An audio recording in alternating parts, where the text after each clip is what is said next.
குழந்தைகள் உதவி தேவைப்படும் நிலையில் உள்ள குழந்தைகள் வந்து அதில் தங்கி இருந்து படிச்சுட்டு வராங்க, தொழில் பயிற்சி பெற்று வருகிறார்கள். அந்த இல்லத்தில் வந்து ஒரு 13 வயசு குழந்தைக்கு ஒருத்தர் வந்து பாலியல் வன்கொடுமை முயற்சித்துள்ளார் என்று கூறி இன்னைக்கு அந்த பிள்ளைக்கு வந்து காலில் அடிபட்டிருக்குது. அடிபட்டு இப்பொழுது வந்து நம்ம ராஜீவ்காந்தி மருத்துவமனையில் அவளுக்கு ஆப்ரேஷன்லாம் முடிஞ்சிருக்குது. நான் காலையில் போய் அந்த பிள்ளையை போய் பார்த்துட்டு வந்தோம். அவங்களுடைய தாயாரையும் நாங்கள் சந்தித்து பேசிட்டு வந்தோம். இதில் உங்களிடம் வைக்க வேண்டிய கோரிக்கை அந்த தாயார் சொன்னது வந்து, தயவு செய்து அந்த பிள்ளையோட பேர், ஊர், மாவட்டம் எதையுமே தயவுசெய்து ப்ரெஸ்ஸில் யாருமே கொடுக்காதீங்க. ஏன்னா இது வந்து சட்டப்படியும் குற்றம். அவங்க தாய் கொஞ்சம் வேதனைப்பட்டு சொன்னாங்கம்மா, யூடியூப்பில் இந்த மாதிரி ஊர் பேர் வந்துச்சுமான்னு சொன்னாங்க. இல்லைம்மா பார்த்துக்குறோன்னு சொல்லிட்டு வந்திருக்கோம். அதனால் தயவுசெய்து எதுலேயுமே வராதபடி பார்க்க வேண்டியது உங்கள் ஒவ்வொரு பத்திரிகையாளர் நான் அன்போடு கேட்டுக்கொள்கிறேன். அதை கொஞ்சம் பார்த்துக்கோங்க. சேவை இல்லை குழந்தை, 13 வயசு குழந்தை. இப்பொழுது வந்து அதில் 8 சிசிடிவி இருக்குது அந்த ஹோமில். சிசிடிவி எல்லாம் போலீஸ் புகார் வழங்கப்பட்டு இன்னைக்கு அவங்க போலீஸ் நடவடிக்கை எடுக்கப்பட்டு அங்கே உள்ள காவலரை வந்து இன்னைக்கு அரெஸ்ட் பண்ணியிருக்காங்க. கைது பண்ணி விசாரணை பண்ணி எஃப்ஐஆர் போட்டாச்சு. இப்போ கைது பண்ணி வச்சுருக்கிறாங்க. ரிமாண்ட் பண்ணியிருப்பாங்கன்னு நினைக்கிறேன். நீதிபதி முன் ஆஜர் பண்ணியிருப்பாங்க. உடனடி இப்போ நம்ம வந்து அடுத்த கட்டம் என்ன பண்ணுறோம், இன்னும் கொஞ்சம், ஏன்னா இது முதலமைச்சருடைய உத்தரவு. குழந்தைகளுக்கு எதிரான வன்கொடுமையாக இருந்தாலும் சரி, பெண்களுக்கு எதிரான பிரச்சனைனாலும் சரி, மிக மிக சீரியஸாக எடுக்கணுன்றது நம்முடைய சிஎம், நம்முடைய முதலமைச்சருடைய உத்தரவு. முதலமைச்சர் அந்த நிலையில் இருக்கிறதுனால இல்லை உடனடியாக அரசு நடவடிக்கை எடுத்திருக்கு. அவர் சந்தேகப்படும் நபர் மேலே சிசிடிவி காட்சி வச்சு போலீஸ் காவல்துறை நடவடிக்கை எடுத்திருக்கு. உடனடியாக நாங்கள் இப்போ வந்து லேடி வாட்ச்மேன், கூடுதலாக 3 வாட்ச்மேன் இப்போ வந்து இந்த மேத்யூன்றவர் அங்கே வந்து காவலராக இருக்கிறவர். அதனால பதிலாக 3 பெண் காவலர்கள் நியமிக்கிறதுக்கு இன்னைக்கு அங்கே ஆட்சித்தலைவரிடம் நாங்கள் அறிவிச்சிருக்கிறோம். இப்போவே அவங்க வந்து யார் வில்லிங்காக இருக்கிற அந்த பெண் காவலர்களை உடனடியாக நியமிக்க போகிறாங்க. அதே போல் அன்னைக்கு நேற்று பணியில் லீவில் இருந்திருக்கிறாங்க வார்டன். உள்ள கூட வந்து குக்கு தான் பிள்ளைங்களோட தங்கி இருந்திருக்காங்க. 130 பிள்ளைங்க இருக்கிறாங்க, இருந்து படிச்சு வர்றாங்க. காலையில 5:30க்கு வந்து எல்லா பிள்ளைகளும் படிக்க உட்காருவாங்க. அதில் இது 3வது 4வது பிள்ளையா வந்து கீழே மேலேருந்து இறங்கி வந்து படிக்க தான் அந்த இடத்துக்கு வந்திருக்காங்க. அந்த குக்கு அந்த நேரம் எழும்பி வெளியே போன போது வாட்ச்மேன் வந்து அந்த நேரம் உள்ள வந்திருக்கிறாரு அப்படின்றத சந்தேகமா அது பண்றாங்க. அதே போல இந்த பிள்ளை 5 நாள் தான் ஆச்சு உள்ள வந்து, புதிய பிள்ளை. இப்ப பிற எல்லா மாணவர்களையுமே நாங்க விசாரணை பண்ணிட்டு இருக்கிறோம். எல்லா மாணவர்கள் யாருமே வந்து வாட்ச்மேனுக்கு எதிராக ஒரு புகாரும், ரொம்ப நல்லவர், எங்களை நல்லா பார்த்துக்குவாரு அப்பா மாதிரின்ற பேசுறாங்க. ஸோ மேபி இது புது பிள்ளை நடந்து இந்த ஒரு நிகழ்வா என்னன்றது அது முறைப்படி விசாரிச்சு அரசு நடவடிக்கை எடுக்கும். அதனால உங்கள்கிட்ட சொல்ல விரும்புவது, உடனடியா இல்லை நடவடிக்கை எடுத்திருக்கிறோம், குற்ற நடவடிக்கையும் ஈடுபட்டிருக்கோம். அந்த இன்னுமே கூடுதலாக நம்ம சிசிடிவி வைக்கலாம். ஏன்னா அந்த வளாகத்தில் பணிபுரியும் மகளிர் விடுதி இருக்குது, இந்த பிள்ளைங்களுடைய விடுதி இருக்குது, ஒருங்கிணைந்த சேவை மையம் இருக்குது, ஒரு சிடிபிஓ அலுவலகம், ஒருங்கிணைந்த வளர்ச்சி திட்ட துறையினுடைய ஒரு அலுவலகம் இருக்குது. இதுல நம்ம விடுதிக்குன்னு தனியா எல்லாமே அந்த கேட்டு எல்லாம் போட்டு செப்பரேட்டா செக்யூர்டா இருக்கிற ரொம்ப பாதுகாப்பான இடம் தான், யாரும் உள்ள போக முடியாது. அதனால இந்த நிகழ்வு அங்க உள்ள பணிபுரி கூட அரசு பொறுப்பில் இருக்கக்கூடிய அரசு ஊழியராலே நடைபெற்றிருக்குன்னு சொல்லும்போது மிக துரதிருஷ்டவசமானது. அதனாலதான் அடுத்த முடிவு எடுக்கிறோம். இனி பெண் காவலர்களை நியமிக்கணுன்ற ஒரு முடிவை துறை எடுத்திருக்குது. நம்முடைய முதலமைச்சர் அறிவுரைப்படி அதையும் நாங்கள் அடுத்து எல்லா பெண்களுக்கான எல்லா இல்லங்களிலுமே பெண் காவலர்களையும் நியமிக்கணுன்ற முடிவு இந்த துறை எடுத்திருக்குது.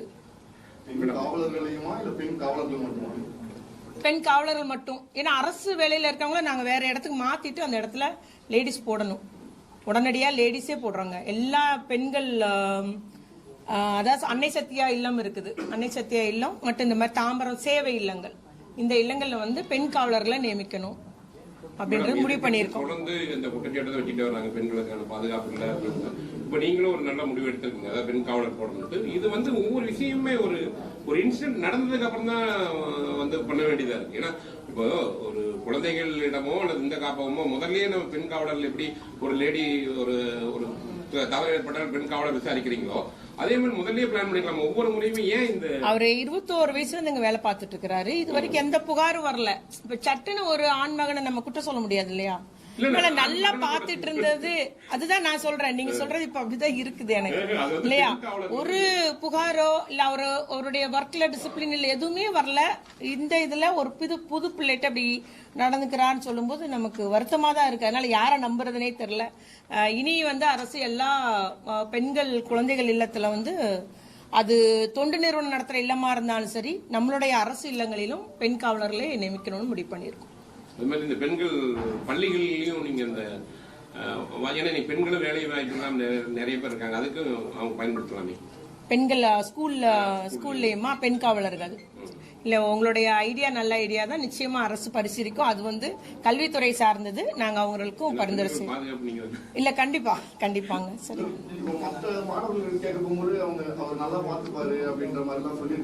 ஆமா, எல்லாத்துட்டையும் இப்போ வந்து என்கொயரி பண்ணிட்டாங்க. நேற்று இருந்தே உங்க மாவட்ட சமூக நல அலுவலர் ஒவ்வொரு பிள்ளையாவே அவங்க அங்கதான் தங்கியிருந்தாங்க. நேற்று நைட்டு இருந்து எல்லா பிள்ளையும் என்கொயரி பண்ணும்போது யாருமே அந்த வாட்ச்மேனை பத்தி அட்வர்ஸா, அதாவது வேற எந்த ஒரு புகாரும் சொல்லல.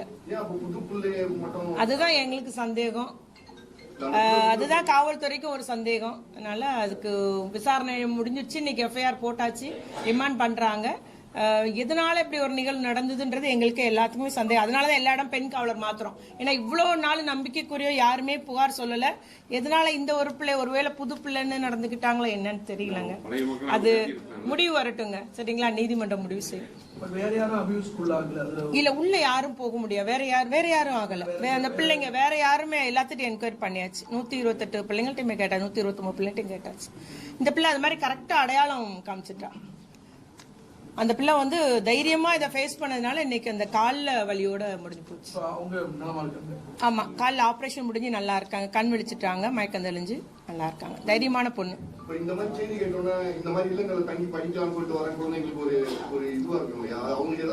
இது வரைக்கும் ஒரு நிகழ்வு கூட நடந்தில்லைங்க. இதுதான் முதல் நிகழ்வா நடந்திருக்கு. அங்க உள்ள ஊழியர்களாலே நடந்தது வந்து இது முதல் நிகழ்வு.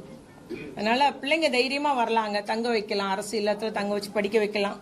ஆனா அந்த வசதி இல்லாதவங்க, இவர் வந்து சிங்கிள் பேரண்ட் அந்த மதர், அதனாலதான் நம்மகிட்ட கூட்டிருக்காங்க. இப்போ அந்த தாயும் சொன்னாங்க வெளியே வராம பாத்துக்கோங்கன்னாங்க. அப்புறம் வேற ஒரு ஹோம்ல என் பிள்ளை போட்டுக்கிறேன்னு இருக்காங்க. வேற ஒரு அரசு இல்லத்துல மாத்திக்கிறோம் அந்த பிள்ளை.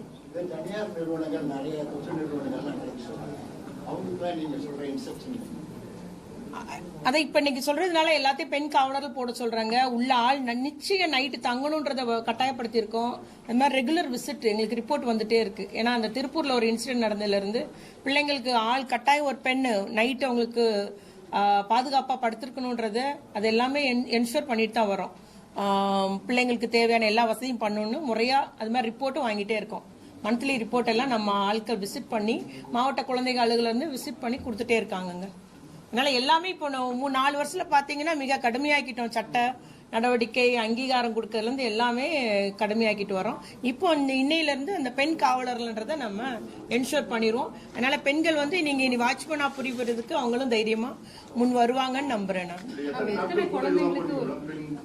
இல்ல, இப்பவே போய் இன்ஸ்ட்ரக்ஷன் இப்ப கொடுத்துருவாங்க. இன்னைக்கு டைரக்டர் கொடுத்துருவாங்க. அந்த சமூக குழந்தைகள் மற்றும் சேவைகள் துறை இருக்குல்ல, குழந்தை சேவைகள் மற்றும் சிறப்பு குழந்தைகள் நலன் மற்றும் சிறப்பு சேவைகள் துறை, அதன் மூலம் இன்னைக்கு வந்து உத்தரவு போட்டுருவாங்க. என்ஜிஓக்களுக்கு நடத்துற குழந்தைகள் இல்லம், குறிப்பா பெண் குழந்தைகள் எல்லாத்துக்குமே இன்னைக்கு உத்தரவு போட்டுருவாங்க. குழந்தைகளுக்கு ஒரு காவலர் அப்படின்ட்டு அந்த மாதிரி இல்ல, வாட்ச்மேன்றது வாசல்ல தாமா. அவங்க கேட் யாரும் உள்ள போக கூடாது, கேட்ல தான் அவங்களுக்கு டியூட்டி. இல்ல, இப்ப 103 பேர் இருந்திருக்காங்க. அதுல ஒரே ஒரு அந்த சமையல்காரங்க மட்டும் தான் இருந்தாங்கன்னு சொல்றீங்க. 100 ஆமா. அவ்வளவு பேருக்கு இந்த ஒரு ஆள் பாத்துக்க முடியுமா? இல்ல, வார்டன் லீவு. ஆக்சுவலா வார்டன் உள்ள இருக்கணும், வார்டன் உள்ள தங்கணும். அவங்களுக்கு உள்ள ரூம் இருக்கு, வார்டன் உள்ள தங்கணும். நேத்து அவங்க லீவ்ல போயிருக்காங்க. ஆமா, அதுவும் நாங்க ஆக்ஷன் எடுக்கிறோம். எப்படி இங்க மேல சொல்லாம டிஎஸ்டபிள்யூக்கு சொல்லல, அவங்க சூப்பர்டென்ட் சொல்லிட்டு லீவ் எடுத்துட்டு போயிருக்காங்க. அதுவும் ஆக்ஷன் எடுக்கிறோம். இது மாதிரியான புகார்களுக்கான வாய்ப்புகள் பரவலாக்கல அப்படிங்கிறது எப்படி? இந்த மாதிரியான புகார்கள், குழந்தைகள் இந்த மாதிரி சொல்லக்கூடாத புகார்கள்லாம் இருக்குல்ல மேடம், இது உடனடியா கொண்டு வந்து சேர்க்கறதுக்கு கம்ப்ளைண்ட்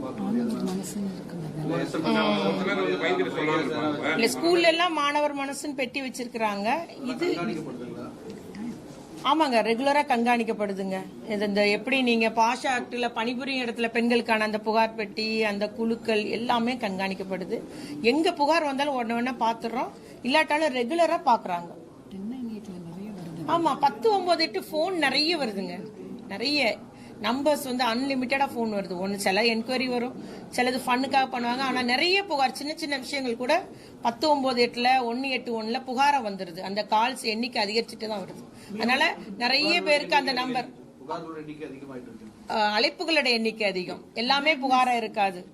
அவேர்னஸ் பண்ண நிறைய சும்மா இல்ல நீங்க சொன்ன மாதிரி அது பண்ணுக்காக பண்ணா அதுக்கு ஒரு நடவடிக்கை எடுக்கணும். ஏன்னா எப்படி கால் ரெஜிஸ்டர் எல்லாமே சின்ன குழந்தைகள் தானங்க. ஒண்ணும் இல்ல சார், இப்ப 19-8 வந்து நம்ம வெளியே சொல்றோம், உடனே அவன் ஃபோன் பண்ணி பார்ப்பான் 19-8 ஒர்க் பண்ணுதான். அது அவனுடைய ஒரு என்ன சொல்றது, ஈகரா கியூரியாசிட்டியா பண்றது. அதெல்லாம் தப்புன்னு சொல்ல முடியாது. அதனால நாங்க அதெல்லாம் ஒண்ணும் சொல்லல. ஏன்னா என்கொயரி பண்றாங்க, சில ஸ்பெஷல் கிளாஸ்க்குலாம் ஃபோன் அல்ல தானே வருது, ஸ்கூல்ல வச்சுட்டாங்கன்னு சொல்றாங்க. அதெல்லாமே நிறைய அழைப்புகள் எண்ணிக்கை அதிகரிச்சிருக்கு. அதனால அரசு இல்லங்கள் ஒரு ஸ்பெசிபிக்கா புகார்களுக்கு எண்கள் எதுனா அறிவிக்க வாய்ப்பு இருக்கு? புகார் பெட்டிகள் அல்லது புகார் எண்கள் மாதிரி இது நம்ம வேணா புகார் பெட்டிகள், புகார் எண்கள் மாதிரி ஸ்பெசிபிக்கா மாதிரி இதே 1098 தான் உங்களுக்கும் immediate action will be taken. இப்படியும் உள்ள வந்து யூ ஹேவ், ஏன்னா பெற்றோர்கள் வர்றாங்க இல்லைங்க, வாரத்துக்கு ஒருக்கா பெற்றோர்கள் சந்திக்க வர்றாங்க. அதனால அது ஃப்ரீயாம உள்ளதுதான். ஃபுல்லாவே அவங்க யாரையும் சந்திக்க முடியாம வைக்கல, பெற்றோர்கள் வந்து சந்திக்கிறாங்க, உறவினர் வந்து சந்திக்கிறாங்க. அதெல்லாம் ரொம்ப கவனமா தான் பார்த்துட்டு இருக்கோம் நாங்க. அதே மாதிரி சைல்ட் மேரேஜோட பெர்சன்டேஜ் அதிகரிக்கிற அது நிறைய நிகழ்வுகள்ல வந்து நம்ம சொல்லியிருக்கிறோம். குழந்தை திருமணம்ன்றது மெயினா இப்போ வந்து அந்த தானே முன் வந்து திருமணம் செய்யறாங்க இல்லையா, 18 வயசு கீழே உள்ள எல்லாமே அந்த குழந்தை திருமணத்துக்கு கீழையும் போக்சோ ஆக்ட் கீழையும் பதிகிறோம். அதனால எண்ணிக்கை பாதிக்கு மேல இந்த குழந்தை திருமணம் அவங்களுடைய அந்த லவ் அஃபேர்னால அவங்களே முன் வந்து திருமணம் செய்யற நிகழ்வு 48%, 48% வந்து அந்த மாதிரி லவ் அஃபேர்ல உள்ளது. ஸோ போக்சோ ஆக்ட் எண்ணிக்கை கூடினதுக்கு அது ஒரு காரணம், குழந்தை திருமணம்ன்றது அது ஒரு காரணமா இருக்கு, டீனேஜ் பிரெக்னன்சி, இந்த மூணுக்குமே காரணம் 48% வந்து லவ் மேரேஜ், காதல் திருமணங்கள். அது சொல்லிட்டு தான் இருக்கோம். 18 வயசு முடிஞ்ச அப்புறம் திருமணம் பண்ணுன்ற சொல்லிட்டே தான் இருக்கிறோம். சரி, நன்றிங்க, நன்றி.